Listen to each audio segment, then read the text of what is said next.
Today, I want to talk about the election in the United States that took place about 2 weeks ago.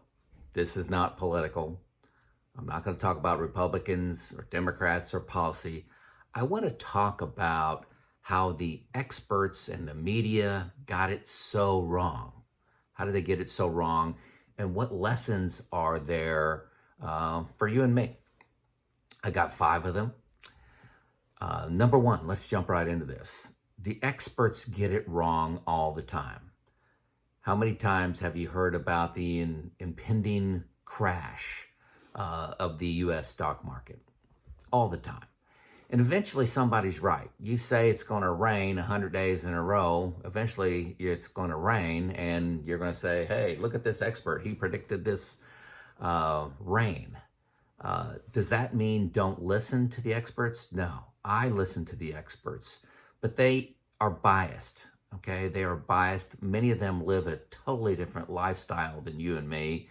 They may be making $25 million a year having their program on television, and they're telling you how bad inflation is and how bad this person is, and they just live a totally different life, disconnected from life here in Indiana.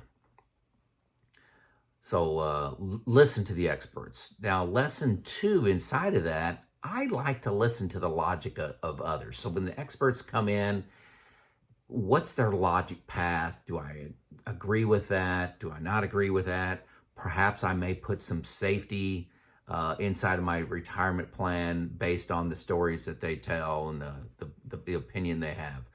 I may use those concerns to stress test my plan. When I say stress test my plan, some people get confused by that.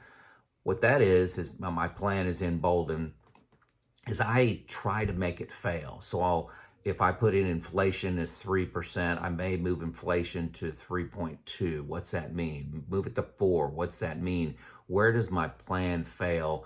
Maybe it's I use the Monte Carlo as the first test, is get that to go down below 85 and just try to understand the risks that I'm taking based on the expert coaching out there or expert advice saying, hey, inflation's going to 5%. Well, what's that mean inside my plan?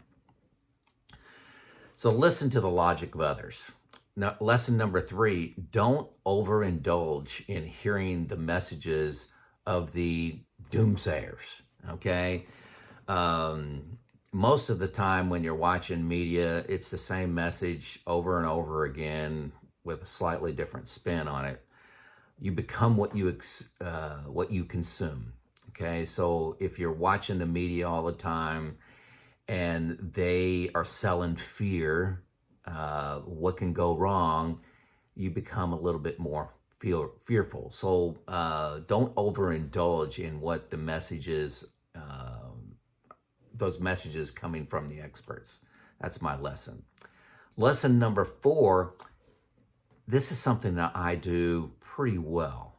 Seek out contrary input, at least 3 sources. More is better. We don't really have an excuse for not seeking out contrary opinions because we got computers, the internet, we got our phones on our hip. Okay, it's easy to find differences of opinion. Seek those out. Staying in your echo chambers and surrounding yourself with people and opinions exactly like yours doesn't help.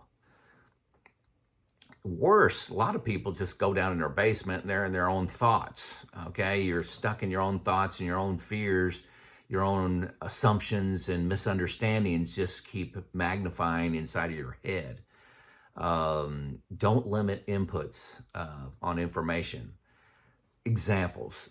I'm spending a lot of time right now looking at annuities, okay?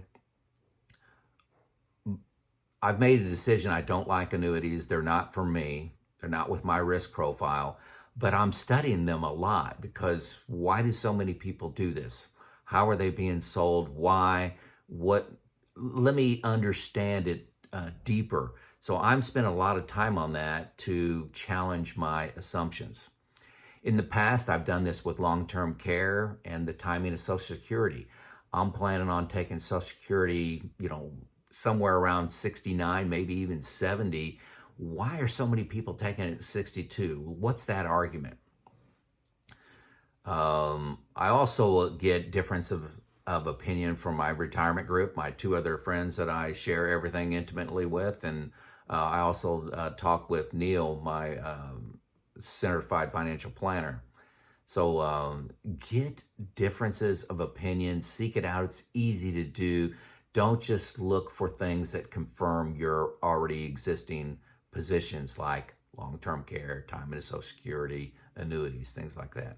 And lesson number 5, I couldn't come up with a better way of saying this, so I apologize if this offends you, but don't ignore your bullshit detector. I've called it this for years. A lot of people that, hey, the economy's fine, inflation's not bad, and, you go and buy eggs and they're 3-4 times the cost. Your neighbor was laid off. The national debt is not a big deal.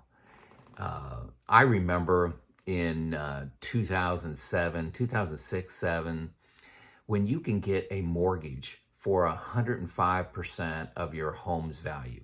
So that when you closed on buying a new house, you can get an extra 5% cash back. That sounds crazy. How can that continue? Well, houses were appreciating in value. There was competition for getting your mortgage. It just sounded crazy, sounded too good to be true. This can't continue to last. I also remember in 1999, before the dot-com crash, valuations of companies were just going through the roof if they had .com behind their name. And these startups had no products and no profits, and you can't go wrong. And I'm just, this can't keep going on like this. So the media benefits from scaring you. Keep that in mind. It makes you tune in, and they get advertising based on the size of their audience, and they want you to watch all day long. Seeking out contrary and balancing information is key to my retirement planning, and actually keeping sane in retirement when you're living off your assets. But don't downplay your bullshit detector, okay? I think that's really a big learning for me, that I continue to get more and more evidence every year not to do that. Honestly, and I think I'm a lot like what's happening in the world right now. I prefer the independent media, like here on YouTube. Get differences of opinion without agendas. People that are passionate about learning about, maybe it's the Ukraine war, maybe it's the economy. I enjoy the independent media. I got dozens and dozens of other people looking at all their resources, or their sources rather, of information, and they condense that down to 10, 15 minutes, and I enjoy that. I think it's much more balanced than seeking out the traditional media. Let me know what you think about that final thought on the independent media versus the traditional media.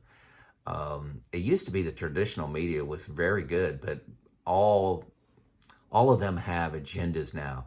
And I think that is the 24-hour news cycle. You have to not only report the news, because that only takes 30 minutes a day. You have to form an opinion, and a radical opinion on that, to keep the views coming. That's my take. So the independent media seems to be much more balanced. There you go. My 5 lessons from the U.S. presidential election. Let me know if you learned something different or totally disagree with what I'm saying. Just chill out.